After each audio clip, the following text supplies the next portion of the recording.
Thank you to the Wolfeboro Lions Club for underwriting nutritional wisdom. The Wolfeboro Lions Club is committed to helping the community with health concerns such as diabetes prevention and preservation of sight and hearing.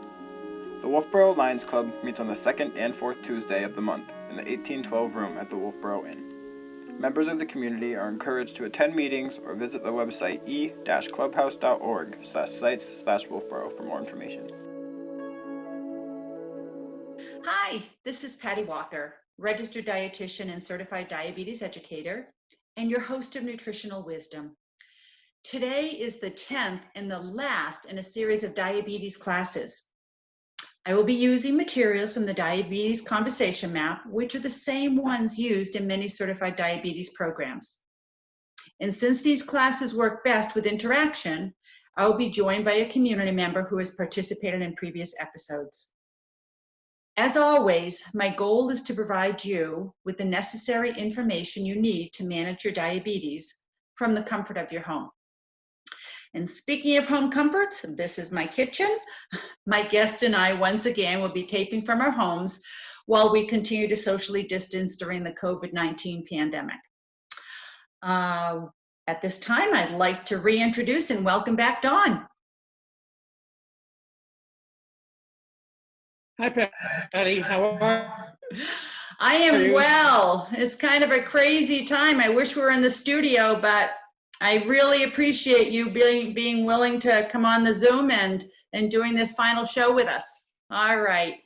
Well, in our last show, we discussed what the potential short-term and long-term complications of diabetes are.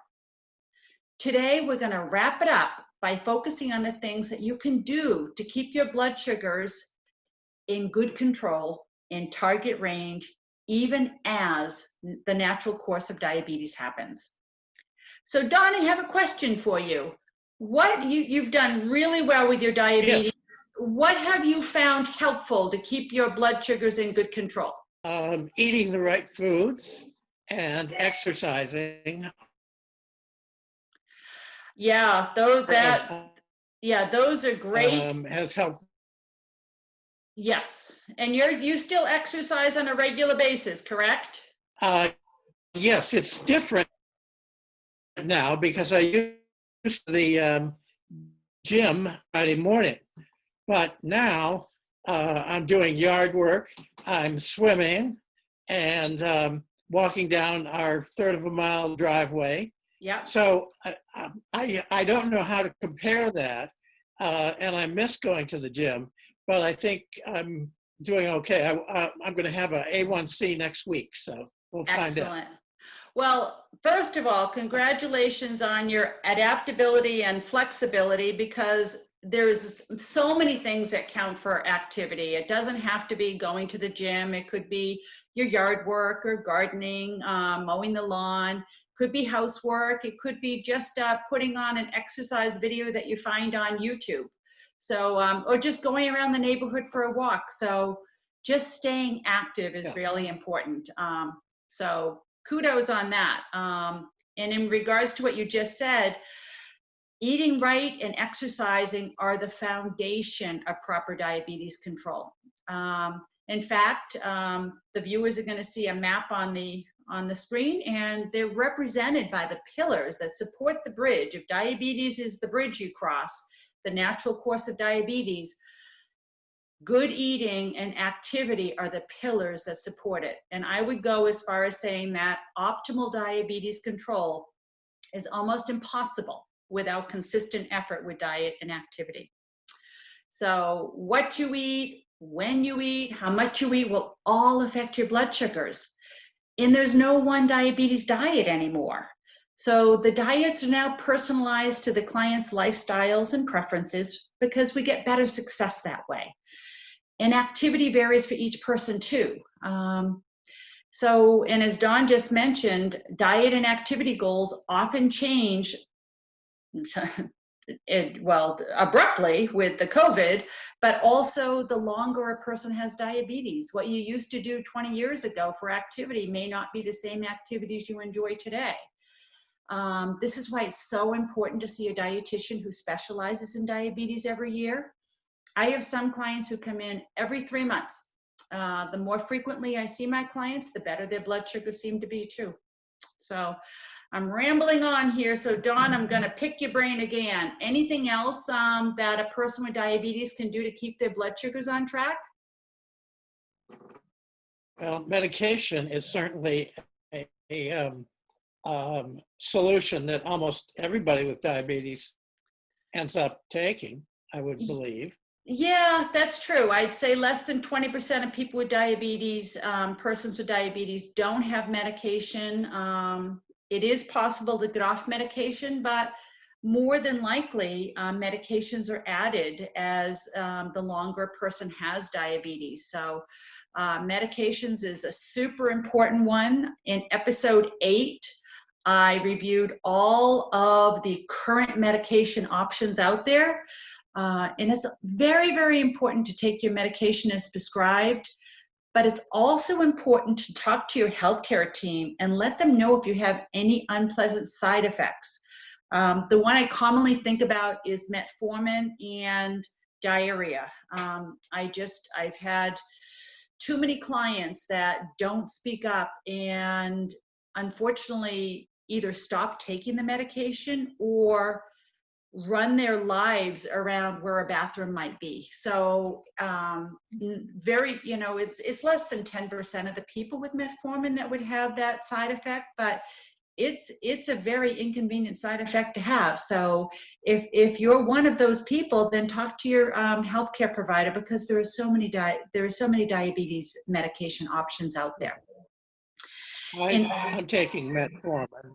Yes. And my side effect is gas. Yeah, gas. Yep, gas, gurgly stomach. Yep. Yeah, I don't have much any other side effects, so it doesn't really bother me, and I can control it. So, yeah. But during a period when a couple of years ago, when I was quite stressed out, I was having stomach pains. Ooh. And my doctor suggested that maybe I should lay off the metformin for a little bit, and which I did. But then, so I don't know whether that was the actual reason why I was having that, because it went away when the problem went away. So, yeah. But that's one of those things that you just need to talk to someone about. Absolutely, and I'm glad you have a good relationship with your PCP and that you do take control of your diabetes, and you do communicate and have a conversation about it, because you're the person in charge of your diabetes. Yeah. So also remember, if the A1C is above your target range, and again, we would start at 7% for an A1C target range, but that's individualized based on lots of factors. But if your A1C is above your target range, then adjusting any of the factors that we just mentioned, diet, activity, or medication, will be necessary. So, have a conversation with your PCP to determine which facet you're willing to make the changes in. So Dawn, any other questions about lifestyle options before we continue? Well, what about stress reduction, which is what the things that I had mentioned before, Yeah. and sleep? Don't these affect the blood sugars? You're too smart. Those are absolutely true. And unfortunately, they're not discussed much with persons with diabetes. People don't understand that the stress response, when you're under stress, the hormones secreted in your body cause your liver to break down glycogen to convert it to glucose, which is energy for your muscles and your brain. So if you're stressed, your blood sugars are higher. And managing stress is so very important for stable blood sugar control. And sleep is also important. 7 to 9 hours a day is what's ideal. And if you get less than 6 hours, it's a definite stressor, which is going to activate that stress response in the way I just mentioned. So, when my clients come in, I offer them advice on both these areas on how to manage their stress and how to improve their sleep so that they can get optimal blood sugar control. So I'm glad you mentioned those. So anything else you want to mention, add, or discussed on? I don't think so. Okay. All right, then we're going to transition over to the recommended screenings for persons with diabetes. These are important because they help prevent or identify long-term complications. So you're going to have your final test on. I'm going to read the cards aloud. Okay. And I would like you, so you have 3 options. And each one of these, I need to know how often you should have this test done.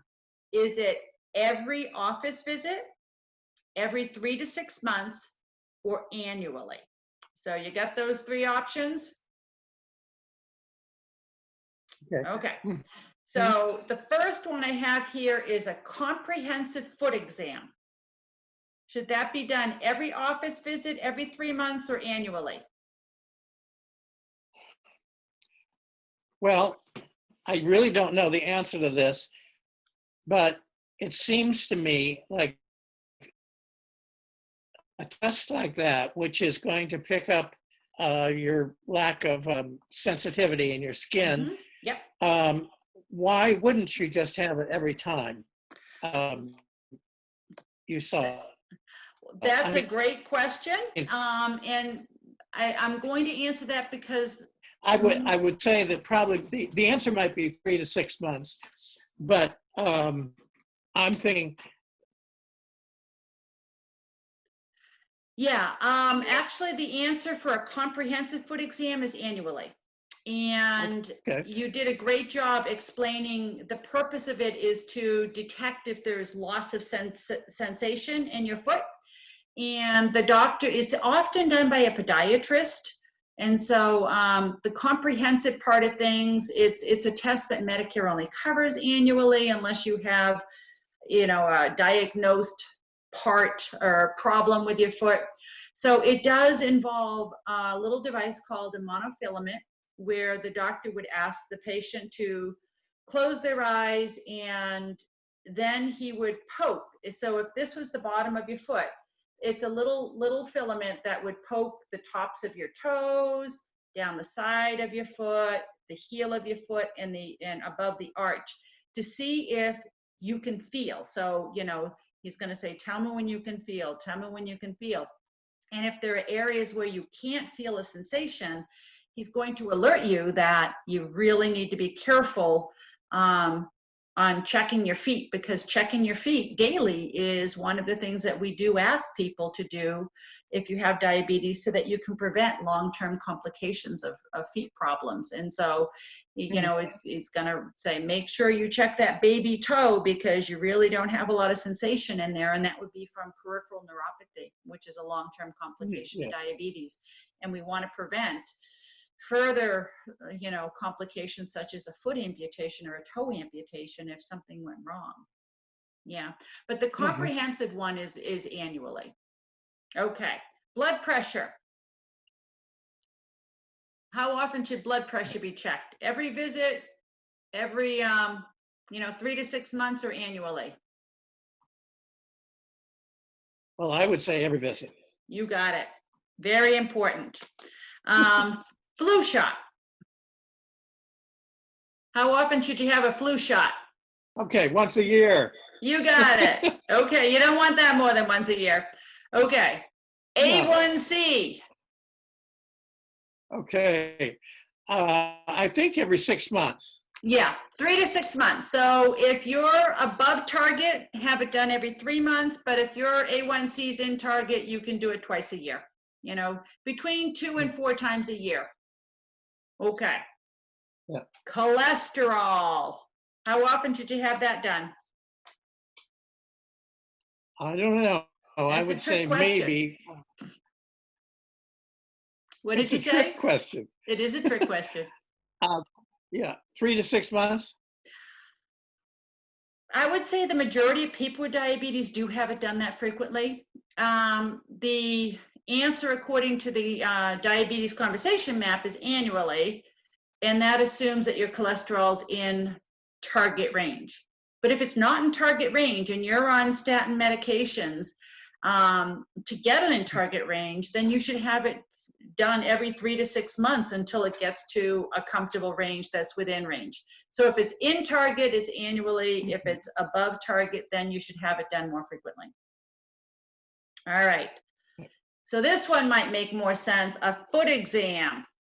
So it's not a comprehensive foot exam, it's a foot exam.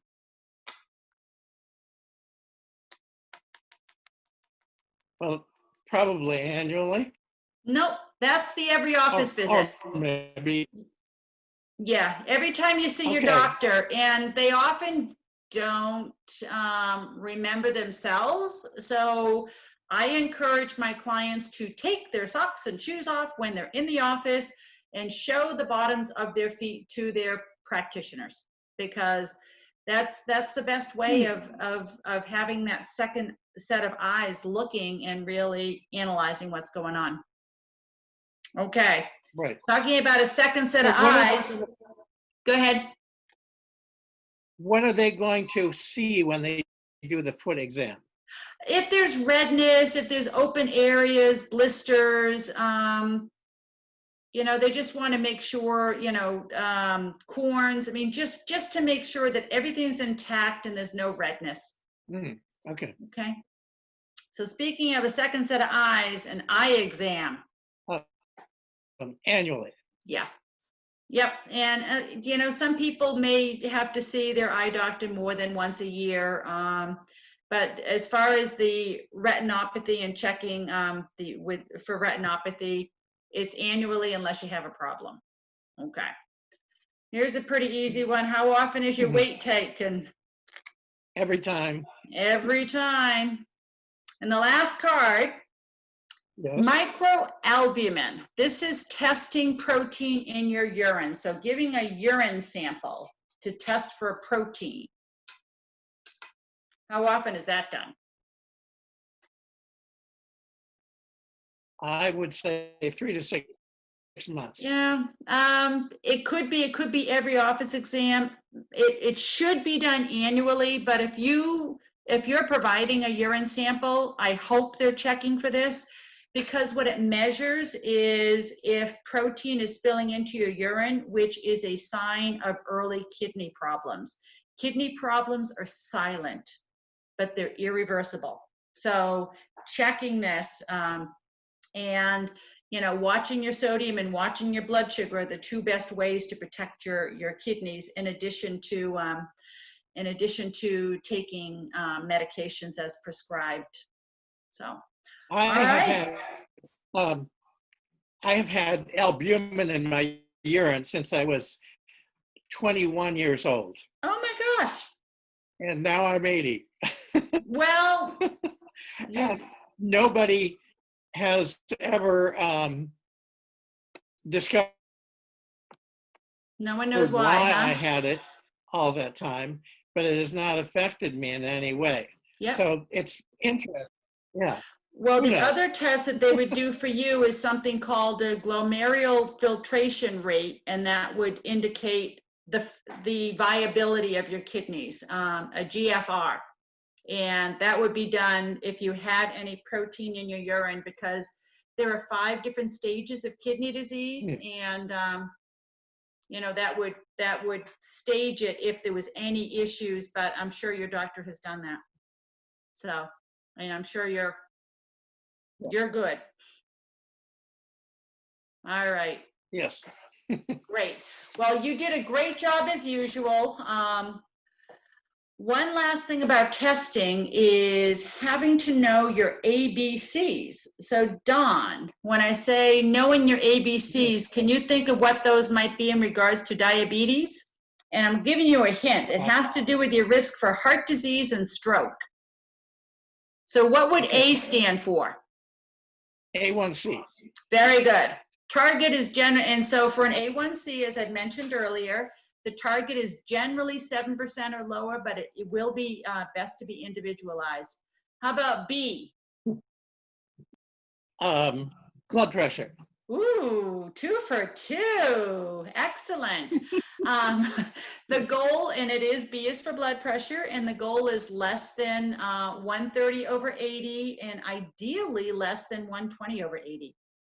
And then the last one, what does C stand for? Cholesterol. Ooh, boy, you know your stuff. So So the it's all goal, thanks to your training. yeah, there you go. The goal is a total cholesterol of less than 200 and an LDL cholesterol, that's the carrier that brings cholesterol into the bloodstream, of less than 100. And that's only if you have no history of heart disease or stroke. If you do have a history of a positive heart attack or stroke, then the total cholesterol should be less than 180 and the LDL should be less than 70. And it's also not uncommon for persons with diabetes to be put on medicine for diabetes, blood pressure, and cholesterol management. And sometimes, you know, your blood pressure may be normal and your doctor put you on a blood pressure medicine. And the rationale for that is that we know that the blood pressure medicine protects your kidneys. And as I said earlier, kidney damage is silent. So it's important to take the medications prescribed by your doctor, but sometimes these can be avoided with very good lifestyle practices. All right. Whew. Well, lastly, I cannot emphasize enough the importance of not going at it alone when you have diabetes. At minimum, please see your healthcare provider for regular visits, and that would be at minimum twice a year, ideally 3 to 4 times a year. And be sure to ask family and friends for support, and don't forget to take your medications as prescribed. I had one client, one gentleman who was on 4 different medications, and he thought that he took one medication 1 month. When that ran out, he went to the second medication. So instead of being on 4 concurrent medications, which each did different things, he was only taking 1 every month. And that's why his A1C was never where we wanted it. And, you know, we'd say, gosh, you know, are you taking a medication? He'd always answer, of course I am. Yep, I take it faithfully every day. But meanwhile, he was only taking 25% of what was prescribed. So really, I hope you get a chance to look at episode 8, because I do go over what the medications do, the potential side effects, and what they target as far as the diabetes, because it's not uncommon to be on more than 1, 2, or 3 medications. So, and you've been very lucky, Dawn. You've only been on 1 medication. That's right. That's quite impressive. So. So in goal setting is also a very helpful tool in managing your blood sugars. I use this in my practice with my clients, and I really make sure the goals are SMART, S-M-A-R-T, which means S is for specific, M is for measurable, A is attainable, R is realistic, and T is a target. So I'll give you an example. Let's say you want to lose weight and you say, I have a goal, I am going to lose 20 pounds. Admirable goal, but it's too big. It's better stated that I will lose 5 pounds before my next follow-up visit in 1 month, because 1 to 2 pounds per week is a more realistic and attainable. We have a target date of the follow-up visit.